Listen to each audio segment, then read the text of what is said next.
నాకు నాకు తెలిసిన కొన్ని రామాయణ కోశాలను అడుగుతాను.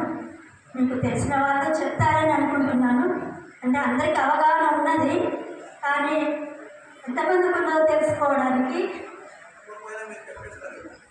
చెప్పేస్తాను. మొదటిగా శ్రీరాముడు రామాయణంను రచించింది ఎవరు? వాల్మీకి మహర్షి. ఇది అందరికీ తెలిసే సంతోషము. మహాభారతాన్ని తెలుగులో రాసింది ఎవరు? నన్నయ్య, తిక్కన, ఎర్రప్రగడ ముగ్గురు. 11వ శతాబ్దం నన్నయ్య, 13వ శతాబ్దం తిక్కన, 14వ శతాబ్దం ఎర్రన్న. వీళ్ళు తెలుగులో మనకు అందించారు. మరి సంస్కృతంలో ఎవరు రాస్తారు? వేదవ్యాసుడు. సూపర్. రామాయణంలో రాముడు విశ్వామిత్రుడు ఏ యాగానికి తీసుకెళ్ళాడు? అశ్వమేధ యాగం. అశ్వమేధ యాగం లాస్ట్ కౌశిక యాగం.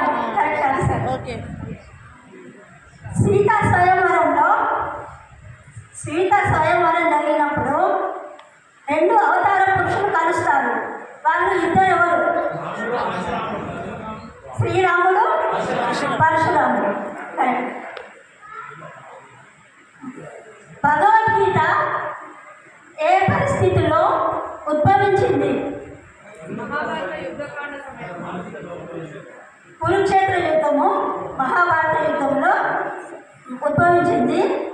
ఇది ఏ మాసంలో ఉద్భవించింది? మార్గశిర మాసం. సూపర్.